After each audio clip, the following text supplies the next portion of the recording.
Your Excellency, Mr. Secretary General Rutte, esteemed Director of the University of Sarajevo, professors, students, members of diplomatic corps, journalists, and NATO representatives. It is my great honor to welcome you to the Faculty of Political Sciences. Today's event is a testament to our commitment to open dialogue and to the strong partnership between Bosnia and NATO.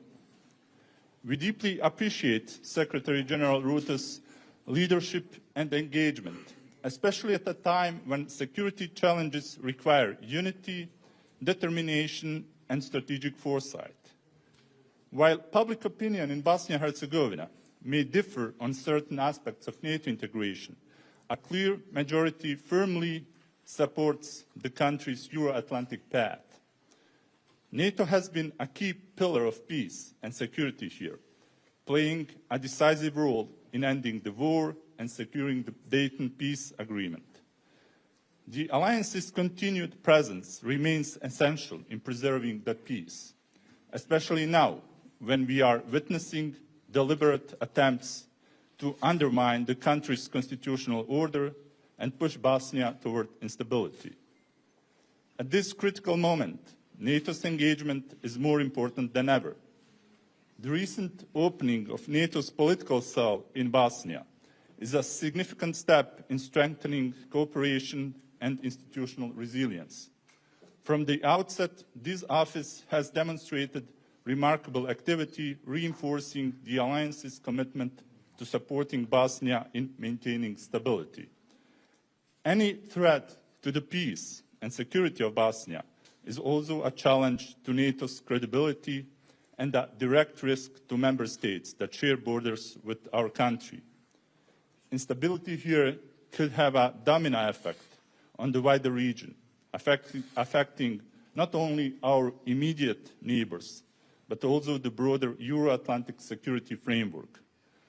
This is why NATO's continued engagement is essential, not only through political support, but also through concrete actions that reinforce Bosnia institutions in defending the constitutional order, ensuring that those who attempt to dismantle the country's stability are held accountable under the law is in the interest of both Bosnia and the broader transatlantic security architecture. Secretary General Rutte, your visit today carries immense significance. It sends a clear message of NATO's commitment to Bosnia and its institutions. I look forward to your insights and to a discussion that will further strengthen our partnership in upholding peace, security, and democratic values in the region. With that, I now invite you to take the floor.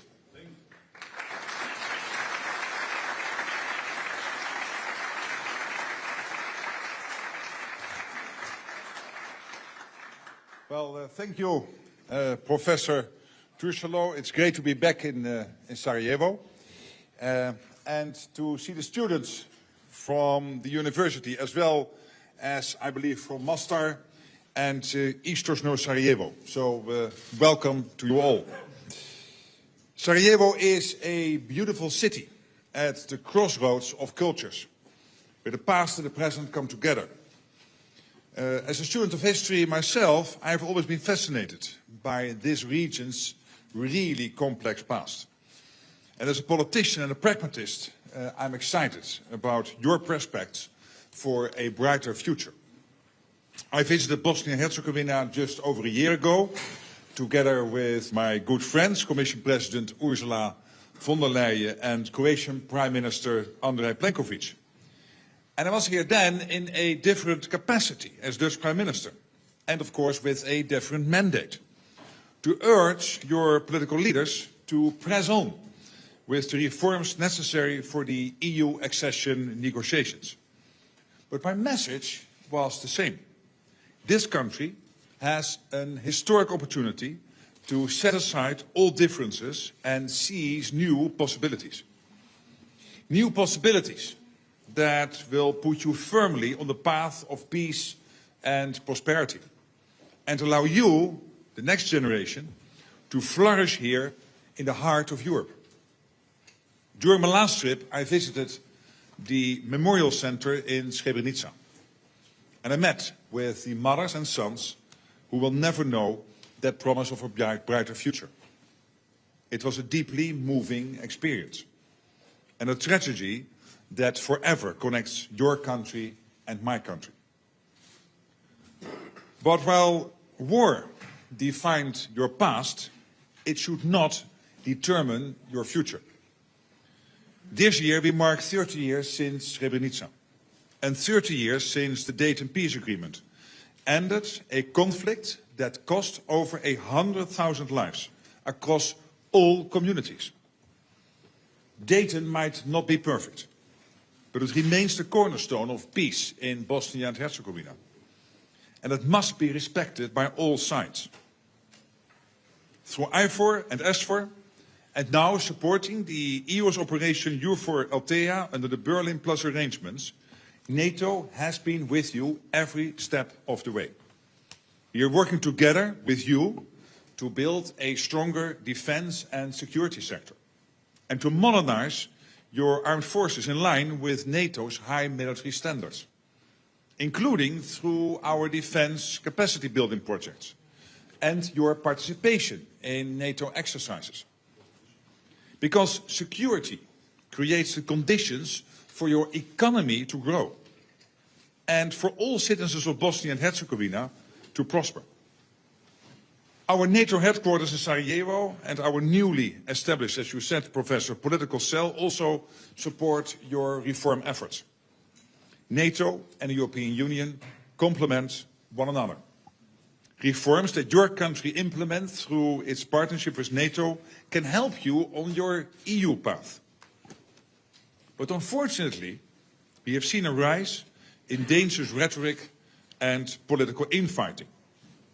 Statements alluding to the end of Bosnia and Herzegovina are deeply troubling. Threats of secession and inflammatory actions are eroding the hard-won security of this country and are dangerous. They risk derailing your progress and taking you back to a divided past. My message to your political leaders today was that it is time to put that past behind. It is time to show leadership and have the courage to move forward together for the benefit of all. NATO is firmly committed to Bosnia and Herzegovina's sovereignty and territorial integrity. We will not allow a security vacuum to emerge or the hard-won peace to be jeopardized. I'm sending the same message of responsibility and reconciliation to your neighbors in the region too. Tomorrow, I will be in Pristina, where our KFOR mission helps to ensure a safe and secure environment for all communities in Kosovo under its UN mandate. I also spoke to President Vučić before coming here. Serbia is a long-standing partner of NATO and an important country for regional stability. A stable Western Balkans region matters for us all. And I want to see everyone in the region working towards this goal. You only need to look to your neighbors in Croatia, in Montenegro and in North Macedonia to see the benefits that Euro-Atlantic integration can bring. I know that different views persist, of course, on NATO membership, but that in the end is a sovereign decision for your country and your country alone. In the meantime, NATO will continue to build on our strong defense and security cooperation and support your path to reform and reconciliation, because your future is worth striving for. Dear friends, I know the University of Sarajevo, like NATO, celebrated 75 years since it was created last year. 75 years of bringing new ideas and perspectives for your country and beyond. Now the baton passes to you, to the next generation, to close the door on a troubled past and work together for a strong, stable and successful future. The history of this city, this country and this region is deeply enmeshed with Europe's destiny. your future should be too. So thank you for your attention, and I really look forward to our now starting discussion. Thank you so much.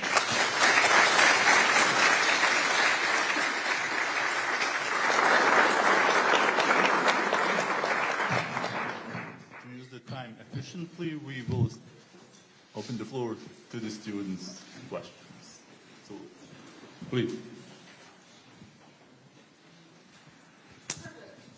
Do I need a microphone or is it okay if I just... Yes, come in. Hello, everyone. I want to say good afternoon to everyone here present in the amphitheater and to the respected Dean and Secretary General. Your Excellency, I want to begin by offering my warm welcome to Sarajevo and a huge thank you for the Alliance's continued support in Bosnia and Herzegovina's sovereignty. And it's like you stole the words from my question. My name We is have Dia. prepared together. So, Exactly. yeah. My name is Dia, and I'm a student at the Faculty of Criminal Justice and Security Studies here at the University of Sarajevo. And as a part of the next generation of leaders, I was one of the NATO Student Challenge winners.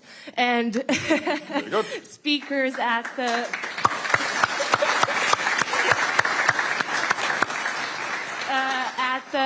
at this October's P360 symposium, and I would like to ask you about a significant part in the NATO 2030 plan.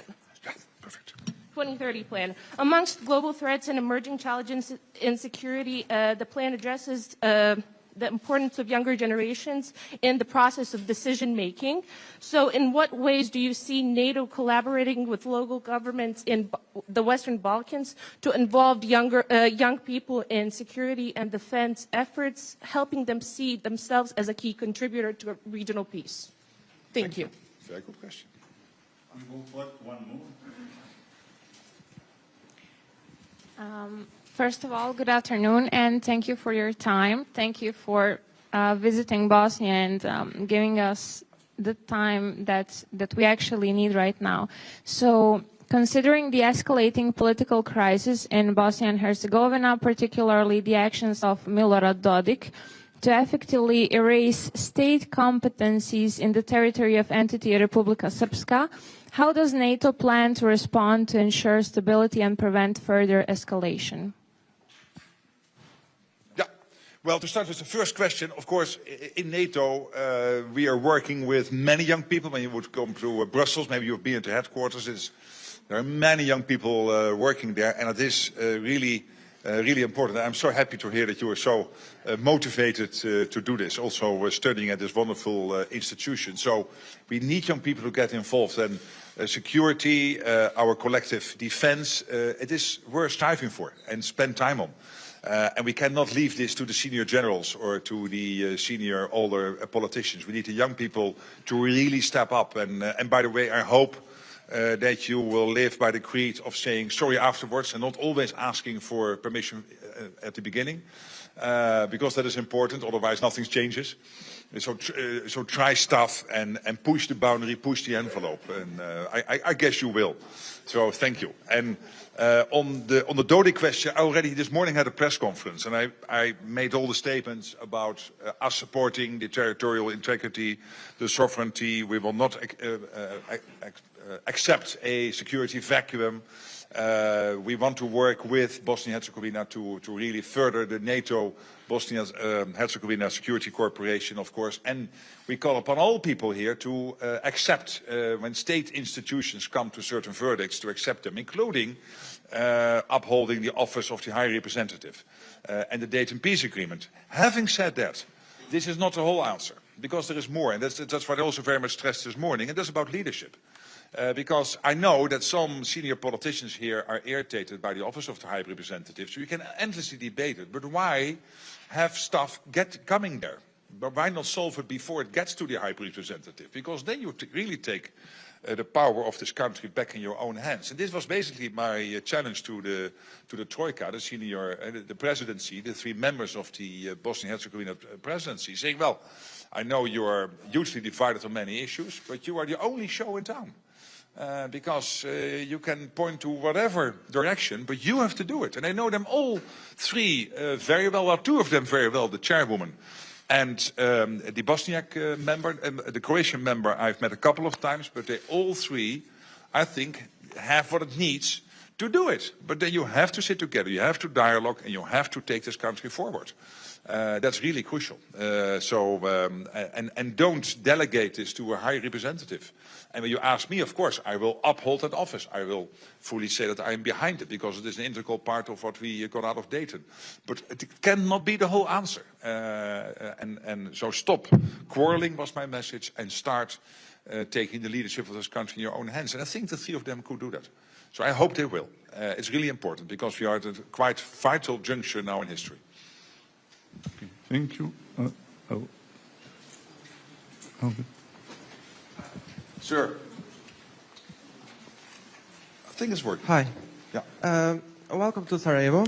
My question is how closely is NATO cooperating with the European Union and the other international actors to address Republika Srpska leadership threats to sovereignty of Bosnia, and what additional steps can be taken jointly? Thank you. Hello, welcome to Bosnia and Herzegovina. Thank you for coming in this time of needs. And my question for you is, how concerned is NATO about Russia's hybrid warfare tactics, including disinformation, campaigns, cyber attacks, and political interference in the Western Balkans, particularly given their potential to exacerbate ethnic tensions and undermine regional stability?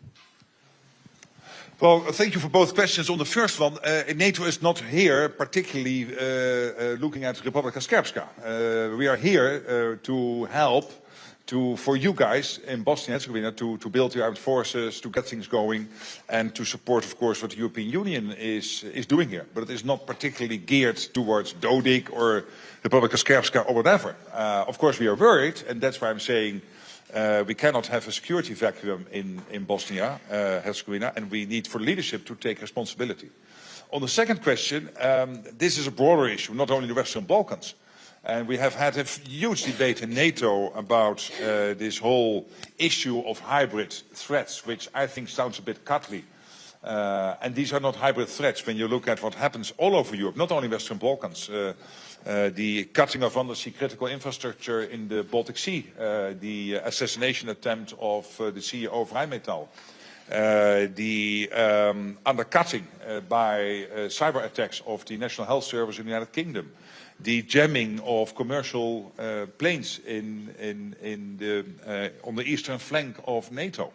This is all taking place, and this is why, as an alliance, we are really stepping up now to make sure that we not only register what is happening, but also then act upon it.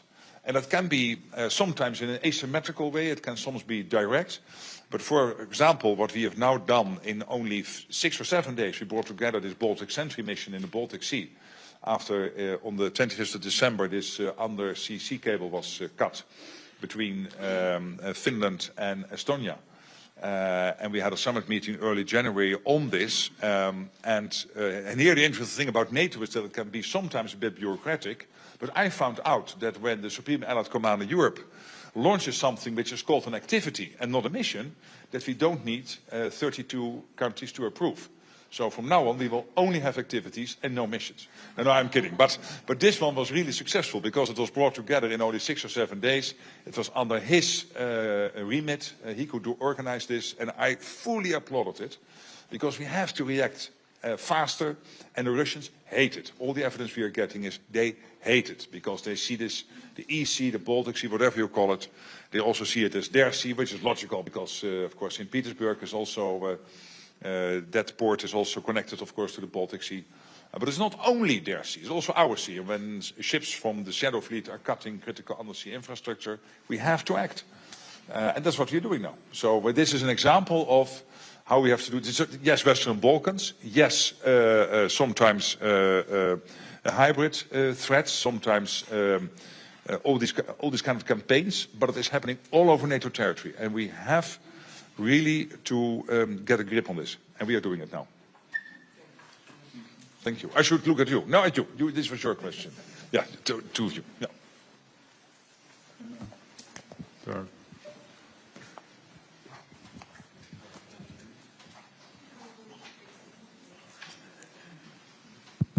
Okay, it's working now. Good afternoon.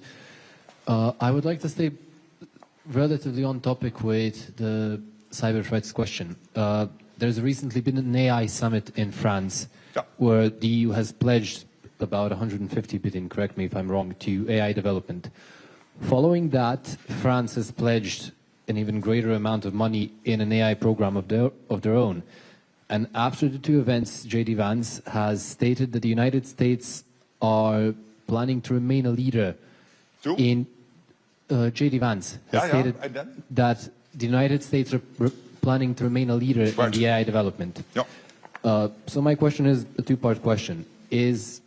Are you worried that there may be a rift in the AI development happening within NATO for its uses for defense and security? And is NATO planning on developing programs for the use of AI in defense and security of their own?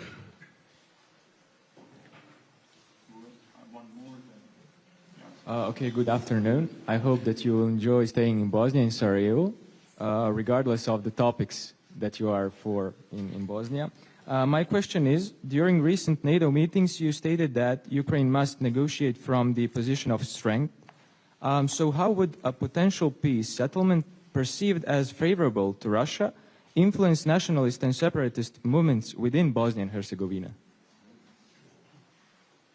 Thanks. Yeah, on the first question, I mean, this is a healthy competition. And I think we need the US here, because the US is the leader on many of these developments. Look what happens on the West Coast in the US, in Silicon Valley. It's about the size of the half of the country I come from in terms of the economy and the impact it has.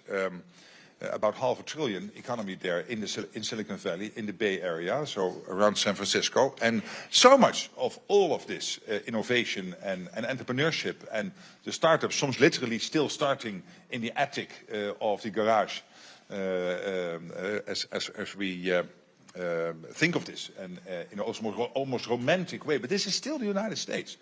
And I'm not sure that you can completely get into competition with that from the government. I'm not so sure. And in the EU, sometimes people think that huge government investments will somehow then bring you into competition with some of these entrepreneurs. You need both, by the way. You need, of course, investments in your, like here in Sarajevo, in the university and other knowledge institutions. You need that. But you also need a conducive environment for young people to start a company, to be successful. You need a culture in which success is celebrated. Instead of, oh, you earned a lot of money, so now you're a bad guy. No, it's positive when you earn a lot of money. Myself, I'm not so much interested in money because I have other stuff on my mind. But if you love money, get it and be successful. And I applaud you, because probably you will then hire people. You will start new things. You will invent something, whatever. So I think you need both. And so I'm both with France and the EU on this, but also with J.D. Vance. And him saying, I didn't know that quote, but if he said the US will stay ahead, that's the sort of competition we need. That's positive, and that will not hurt NATO. Because in NATO, when it comes to AI and quantum computing and all of this, we have programs to make sure that when it comes to the defense application here, we work together. We do that in NATO headquarters in Brussels through all kinds of initiatives. But particularly important here is Allied Command Transformation under Admiral von Jay, who works from the US to make sure that all over NATO we get our hands on the latest technologies. And in the past, they would think about the world in 2100. But since a couple of years now, and particularly with this new admiral leading that operation, it is not only about the world in 2100, but also about the relevance now. For example, this Baltic Sentry mission uses some of the insights from, where it comes to sea drones, some of the insights from this Allied Command Transformation. So we grab that together. A bit of a competition is no problem, and particularly not between the US and the EU. That's good. That keeps us all sharp. And again, speaking to the EU, create a conducive environment for young people to start companies and celebrate when they are successful. It really helps. We can not only do this from the state side. And on the second question, I mean, I think it is good that President Trump tried to break the deadlock on Ukraine. But of course, there is no peace deal yet. This is all still work in progress. There will be a meeting tomorrow between the Ukrainians and the United States. There has been a meeting between the United States and the Russians. And we'll have to take it from here. And in Europe, people are thinking of what could a security guarantee mission look like if that would be necessary to preserve a ceasefire / a peace deal in Ukraine. But I think President Trump is right. There is no peace deal yet, I would argue. But at the same time, you have to think, of course, already how to preserve a peace if it comes in the future. And there are many models to do that. And one of the models is now being worked through by the French and the Brits. So I think that is all positive, and hopefully we will get there soon. But obviously it has to be a good deal, because there is one guy who will at the end judge the outcome of all of this. And that is the General Secretary of the Communist Party of China, Xi Jinping. And if he feels that it was Russia coming out on top and not the West, he will start thinking, hey, that's an interesting development. What does it mean for my ambitions? And we know his ambitions in the Pacific. And we know that the US is very worried about that. So we need a good deal for the Ukrainians, but also for world peace.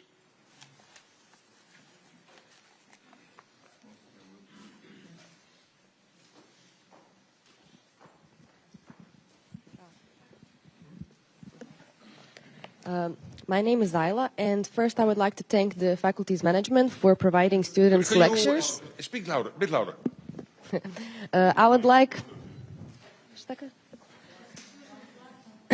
I would like to thank the faculty's management for providing students lectures and conversations from prominent figures of political and security world. And I would like to thank you, sir, for accepting that call and being willing to answer our questions.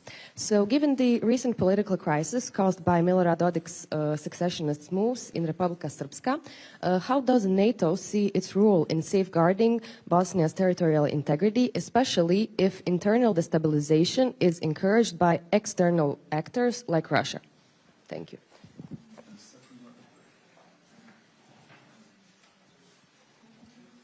Greetings and welcome. I have one question. Who is that? Here. Yes. Again, welcome. I have one question. How can we prevent the spread of fear? I mean, we have the situation in the eastern part of Bosnia, in the Republika of Srpska, that those Bosniaks who are returnees are fleeing in fear. I mean, we have like 40 people fled from eastern Bosnia in fear. How can we stop that? Thank you. Yeah, well, the two questions are a little bit on the same subject with different angles. And again, first of all, it's up to you. This is a sovereign country.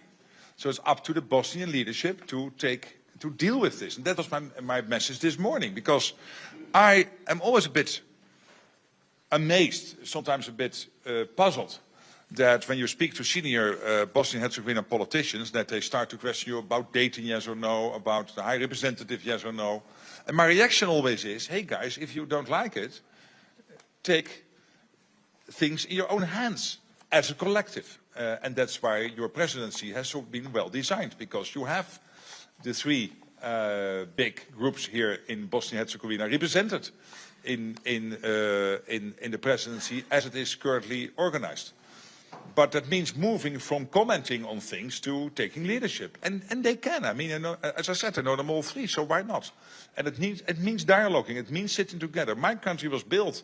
I mean, my country would never have existed with all the infighting we had through the ages if people would not sit together and try to build bridges and maybe have agreements to disagree, etc. But part of that, of course, is accepting realities. And there is a court ruling, we have data, we have the High Representative, and all these institutions need to be respected. We have you for Althea here, with the full backup, of course, of NATO and support. NATO particularly busy here with helping you to build your military and your capabilities in the security domain. By the way, when you speak to your politicians, they could spend a little bit more on their armed forces. 0.78% is even less than Luxembourg, and Luxembourg is the absolute laggard at the moment in Europe when it comes to defense spending. So please, at least surpass Luxembourg. You could. And this, you could say Luxembourg is very rich, yeah, but this is a GDP key. Yeah? So this is how much you spend compared to your GDP, and then 0.78%, and then almost 90% of that spent on salaries and not on other stuff. It's not good. So it has to be increased, and I very much push that message, both with the presidency as well as with the chairwoman of the Council of Ministers, because that is important. But again, NATO is not here to focus on Dodik or Republika Srpska. It is here to help you to keep this country safe. And as I said, we cannot have another security vacuum in this country. It's not acceptable.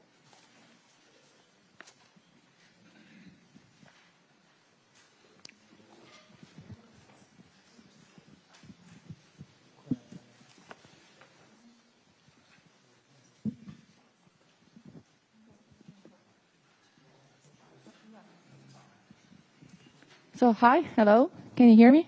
Yeah, maybe if you... Yes, I will try. Yeah. All right, so hello everyone, welcome. Thanks. My question is, I completely agree with you that our leaders should take the leadership and try to find a solution together out of this and not rely that much on the international community. However, the Dayton Peace Agreement and the constitution of the country, especially the power sharing, the ethnic power sharing that we have, I believe makes it a bit difficult for the 3 presidents and 14 governments to take a joint leadership. So do you think that maybe a modification of Dayton with the assistance of the international community would be a way to help the country, the young people, etc.?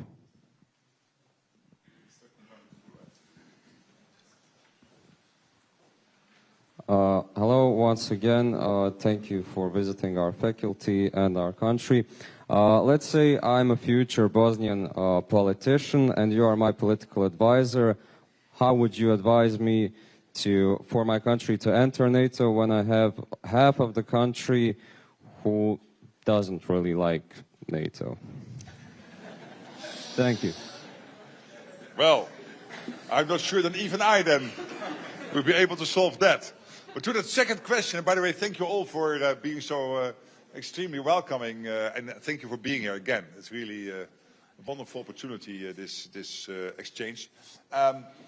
Again, NATO, yes or no, membership and becoming an ally is a sovereign decision for every nation.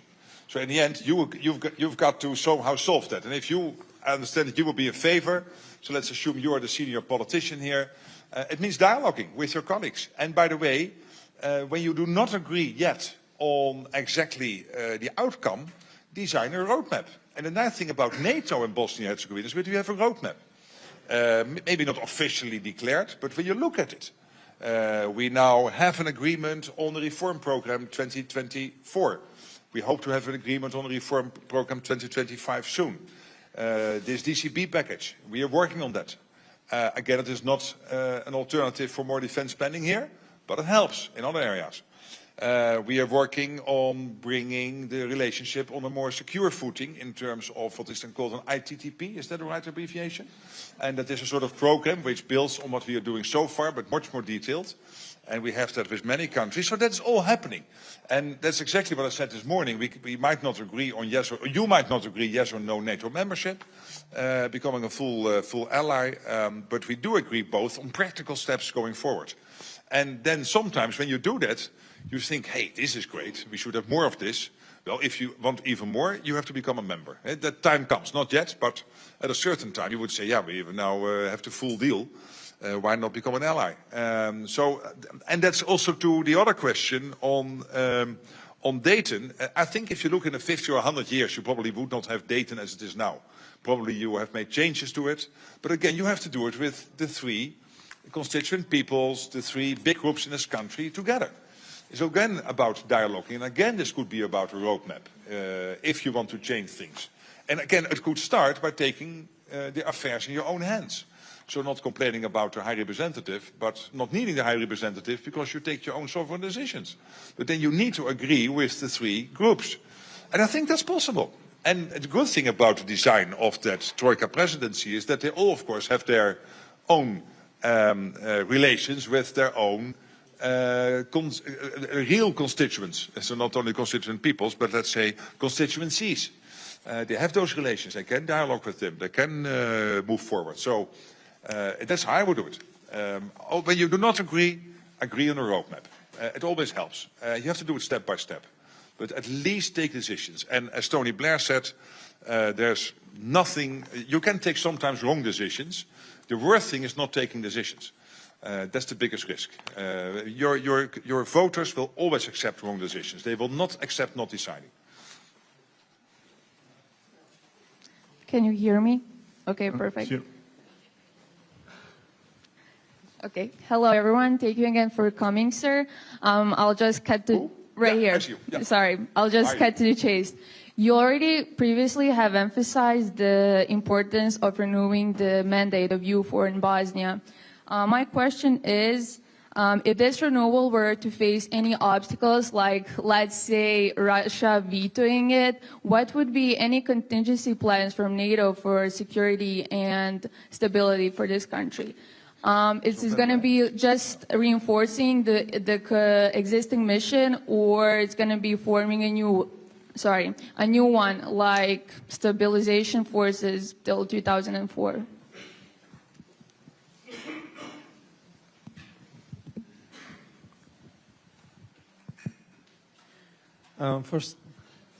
First of all, welcome to Sarajevo. My name is Yahya. I'm a student of the Faculty of Criminology. So I guess, first of all, like young people in Bosnia are currently concerned about their safety due to some anti-constitutional actions from Republika Srpska. So can you please convey this to our partners? I guess my question would be, is there any reason for people to be concerned about the potential war conflict in Bosnia and Herzegovina? And in that case of a potential war conflict in Bosnia, how would NATO respond? Would NATO be in support of Bosnia in that case? Thank you. And yeah, both are what-if questions. And what I found today with all the senior politicians I spoke with, nobody wants a return to the 1990s. Nobody wants that. And as I said, NATO would not accept a security vacuum. So nobody wants that. And the European Union, EUFOR is here to help you guys to make sure that this country is as safe and as stable as possible. So obviously, if, for example, on EUFOR, if that would not work out, I think it is in November up for re-election, Tom, I think, in the Security Council. Last November it went well. If not, I will not here then speculate about what then might happen, because I'm fairly cautiously optimistic that when it was, we were able to continue it last November, we will do it again in November this year. And if not, we will sit together and make sure that we find a way out. But I don't think that will happen. There is widespread support for what EUFOR is doing here. And as you know, last week, the European Union announced to invest even more in EUFOR.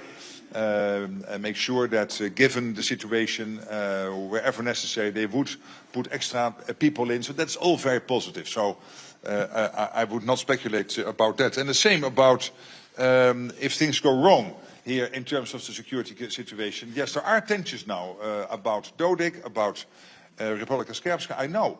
And that's why I'm calling upon everybody to stick with legal court rulings, the legal procedures, the political traditions you have established in this country, because in the end it will be the institutions and the leadership of the politicians filling those institutions which prevent this spinning into more than a political issue. It should stay a political issue and it should be solved.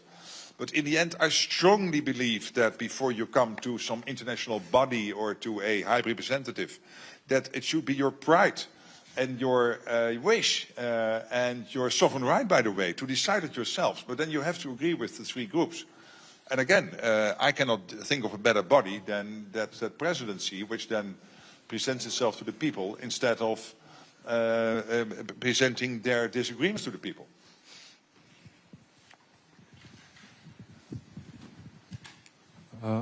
Hi, sir. Ivan from Security Studies Mostar.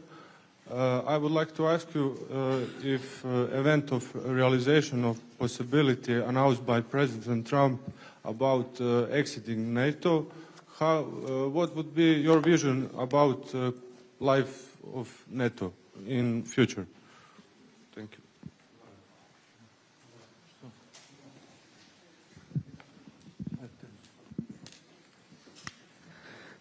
Hello. Hello. I'm Arne Selic from International Relations and Diplomacy in Faculty of Political Sciences in here. You have talked a lot in your previous answers about the need of collaboration, of working together in the presidency between free ethnic groups and all of that, and that's the only solution possible. And while I think all of us generally agree that that's the way it should be, let's respectfully take a step back and analyze who are we supposed to work with. The largest party in Republic of Srpska is Dodik's party, which gets the most votes from the citizens, which is a pro-Russian, secessionist, nationalist, far-right party.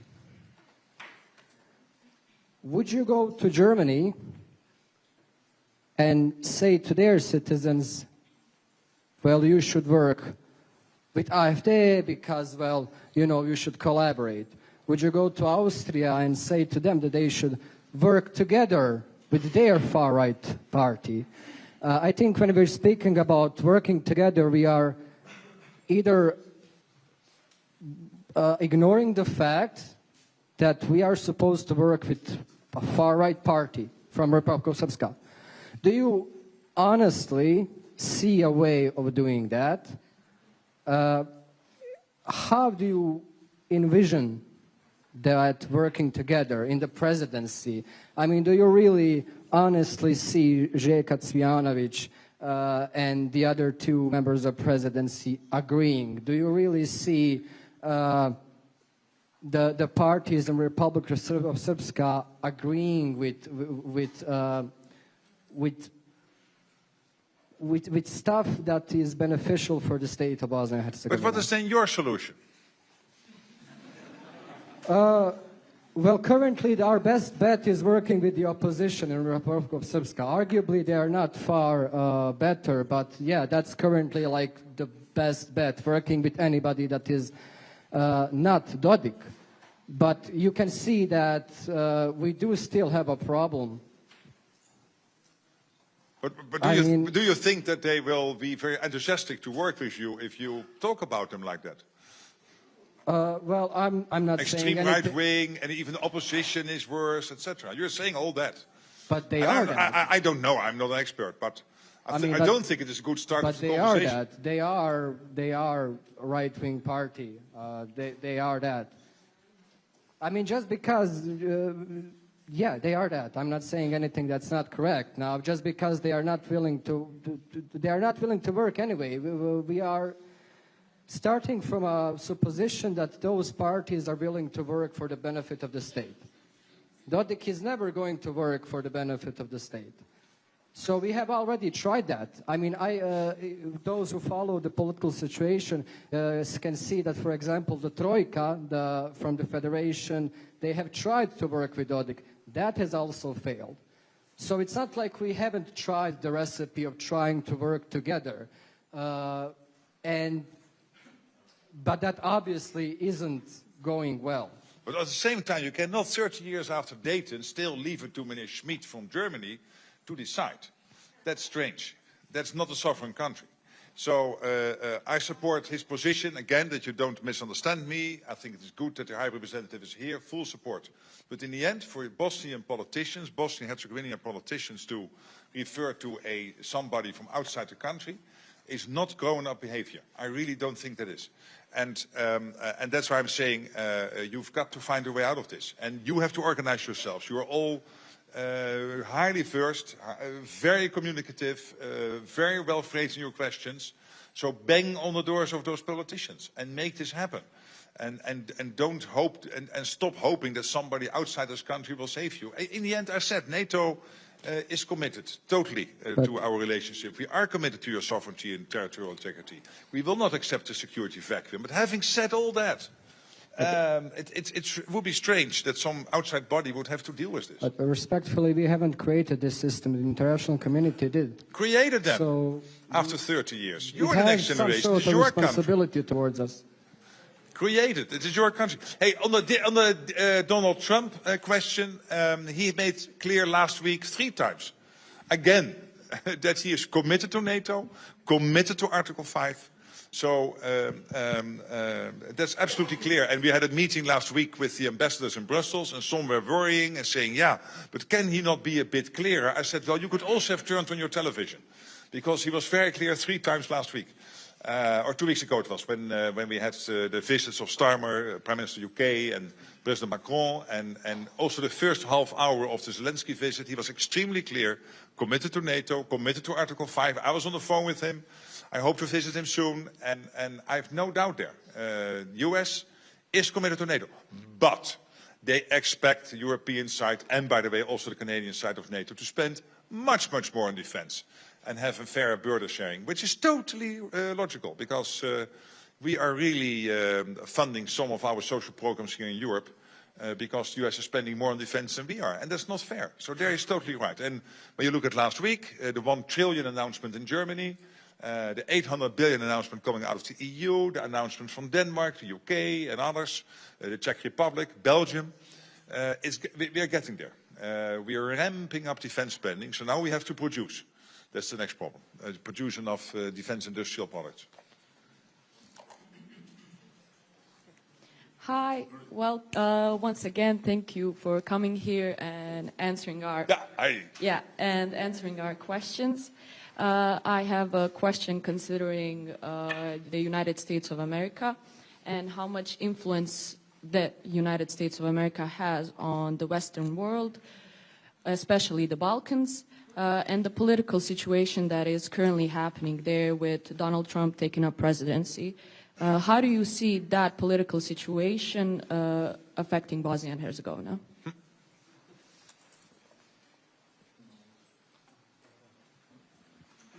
Give the mic to the other side. Hi, it's an honor to have you here. I have a question on the part of the DCB program. So DCB, yeah. Yeah, NATO and other partners are committed to invest in our armed forces, BIH. I have a question on the DCB. It's a 54 million euro investment plan for BIH. Is it possible to take some part of the money, invest in our homemade defense companies, so we produce, make jobs, and etc., stronger armed forces for our country? So is it possible to some defense companies from NATO to have here with our defense companies make a mutual agreement like? Of course, I would know the answer, but I want to make sure that the team is involved. No? Right.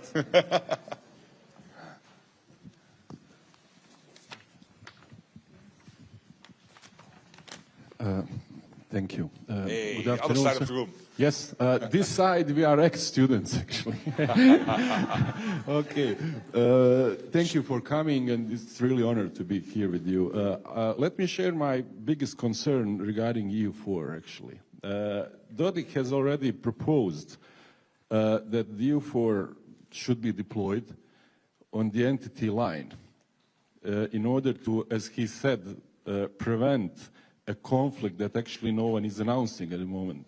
On the other hand, my opinion is that deployment of EU forces on the entity line would create actually a new factual situation on the ground. That's one thing.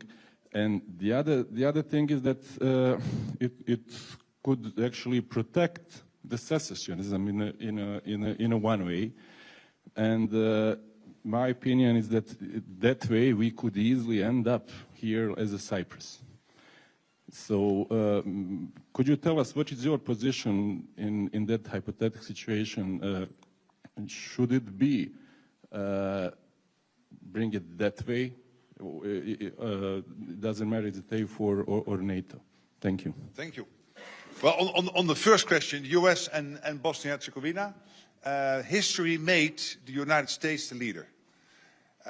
But this leader has made clear, and I understand completely why, that they have to pivot more towards the Indo-Pacific. And they expect us here in this part of the world to take a fair share of the burden. And as I said, with all the money now being invested in defense last couple of weeks, all the announcements, that is no doubt going to happen. But that means that going forward, the US will play a big role in Europe, will play a big role in the Western Balkans, and will be very relevant. And always is my impression and my experience with the US trying to balance as much as possible all the security interests we collectively have. So I'm optimistic about that. About the DCB, I don't think you can use money to invest in your own defense industrial base. I think that really has to come from the state budget. And again, 0.78% is a bit low. So call your politicians and spend more. What we are doing, of course, through the DCB is strengthen capabilities in areas like crisis management. I would know this by heart, of course, but I just want to make sure that the people making these Q&As know that I use them. The capabilities in areas like crisis management, cyber defense, countering terrorism, enhance the armed forces of Bosnia and Herzegovina's interoperability with NATO.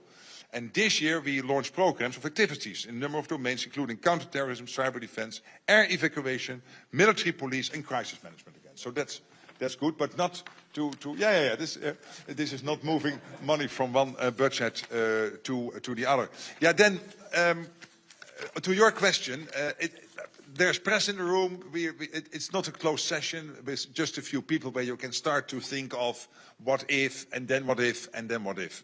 So I'm a bit hesitant on going into all these what ifs, because then it is not that I'm complaining about journalists, but they rightly would then write down, hey, Rutte was speculating that if this happens, then that, and then such, and then so. And I still think that we will be able collectively to solve all of this if cool minds prevail and we stick with some of the rules we collectively agreed on, and also in the interest of not going back to a situation we faced 30 years before. And EUFOR really plays a big role here. And NATO, of course, is smaller in setup, but still very much involved in Bosnia and Herzegovina through the various activities we have here, working closely with EUFOR, so EUFOR Althea. So I'm optimistic, but I won't go into some of the things you just mentioned, because that would really bring me into 3 levels down of what ifs. Just 2 more questions, but now from the journalist, and we have actually to finish. So. The journalist, if they want to. Yep. How do we know whether he is a journalist or not? How does a journalist look like?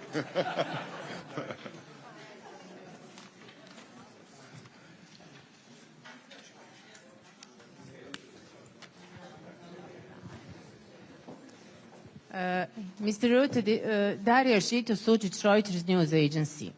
I mean, you already mentioned something, and there were questions about actually this U.S. request for more allocations to NATO and for defense. Actually, I just wanted your comment on the last week's statement by Donald Trump saying, U.S. President Donald Trump saying, if NATO members don't pay, U.S. wants to defend them. Does it mean that there will be differentiation between the NATO members regarding how much they are giving, how much of, percentage of GDP they are giving for defense? You yourself mentioned 0.7, probably from Bosnia. But, there are some NATO members who are giving less than 2% of GDP, which is now, or 3.5%, which will be required very soon. So does it mean actually that their defense, if they are attacked, will depend, actually the U.S. support in defense will depend on how much money they will give? I mean... Maybe going into... yeah, sure, yeah. Can I? Yep. Yep, that's me. My name is Mirza Softic. I'm here, yeah. Oh, yeah. My name is Mirza Softic, Al Jazeera. The journalist as well. Welkom in Bosnië. Het is mooi om u hier te zien. Hey, dankjewel. Yeah, maar I'll continue in English because of the others. I used to live in the Netherlands for quite a while. And I don't know any prime minister but you. I've been there for 13 years. The Netherlands is still democracy, but I was a bit wrong. Yes, let's say that, yeah. So my question is, we actually hear all the time the phrasing partnership with NATO working together, working on this, working on that. But we don't hear anymore going towards NATO membership, both of Bosnia and Kosovo. So I would like to ask you clearly, are we going towards NATO membership or are we not going towards NATO membership? I know it's up to us, but what do you think? Are we going or not? Both Bosnia and Kosovo. Thank you. Yes, well, I'll start with that question and come to your question. At the end, you gave the answer. It is up to the Bosnian authorities, of course, Bosnian-Herzegovinian authorities. For me, very difficult to predict. What I'm seeing is a deepening cooperation. With everybody I spoke to today was very positive about taking the next steps. And we all agreed that where there is a disagreement about yes or no applying for full membership, for becoming a full ally, a full-time ally of NATO, that it doesn't make sense to discuss that, but to indeed stick with the immediate future, which is building on what we have. And that's what we are doing through the DCB, through the IPPP, the fact that the reform program was agreed now for 2024 in March this year. And the Council of Ministers told me they want to adopt the reform program for 2025 soonest. So I'm positive about that. And then we'll take it from here. And I cannot, I cannot predict the future. But I think this is good that we do this together. But it's very difficult to predict exactly what happens. And on the question of spending, I mean, Donald Trump has been very clear on that he expects the Europeans and the Canadians to do more. By the way, he started this in 2016, when he became president in 2017. And he was very successful in his first term in ramping up defense spending in Europe. And since he became president again, the numbers coming in now are really staggering. As I said, Germany.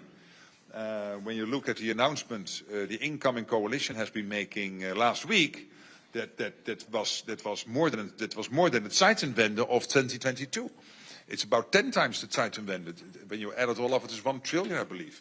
The Zeitenwende was 100 billion. So this is an amazing amount of money, an amazing new development by the Germans.